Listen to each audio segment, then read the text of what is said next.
ఈరోజు నేను ఒక రుమటాలజిస్ట్గానే కాకుండా ఒక తల్లిగా కూడా చాలా ముఖ్యమైన విషయం గురించి మాట్లాడాలనుకుంటున్నాను. చాలా మంది మహిళలు వాళ్ళ డెలివరీ తర్వాత నా దగ్గరకు వచ్చి ఇలా చెప్తుంటారు, డాక్టర్ గారు ఈ డెలివరీ తర్వాత నాకు కాళ్ళు చేతులు చాలా నొప్పి పెడుతున్నాయి, ఉదయం లేవగానే వేళ్ళు చాలా బిగుసుకుపోతున్నాయి, పిల్లవాడిని పట్టుకోవడానికి కూడా చాలా ఇబ్బందిగా ఉంటుంది అని.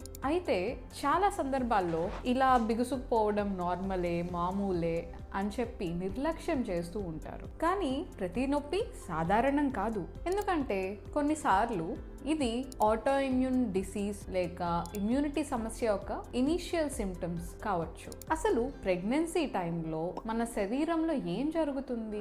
మన ఇమ్యూన్ సిస్టమ్ సాధారణంగా బయట నుంచి వచ్చే వాటిని గుర్తించి వాటి మీద దాడి చేస్తుంది. కానీ ప్రెగ్నెన్సీ సమయంలో పెరుగుతున్న బిడ్డను కాపాడుకోవడం కోసం తల్లి శరీరం తన ఇమ్యూనిటీని ప్రత్యేకంగా మార్చుకుంటుంది.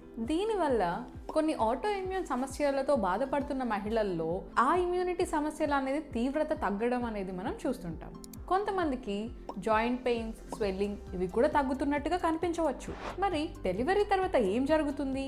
డెలివరీ తర్వాత తన ఇమ్యూన్ సిస్టమ్ మళ్ళీ మామూలు స్థితికి రావడం జరుగుతుంది.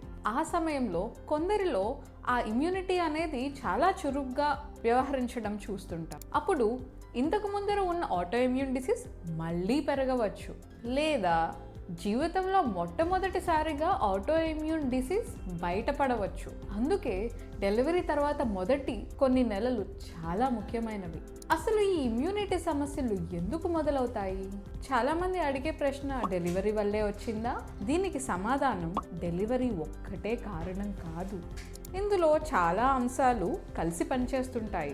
జెనెటిక్స్, మీ హార్మోనల్ చేంజెస్, ఇమ్యూన్ సిస్టంలో మార్పులు, నిద్ర లేకపోవడం, శారీరక మానసిక ఒత్తిడి, ఇతర పర్యావరణ కారణాలు ఇవన్నీ కూడా ఎఫెక్ట్ చేస్తాయి. సరే, మరి ఎలాంటి లక్షణాలను నిర్లక్ష్యం చేయకూడదు?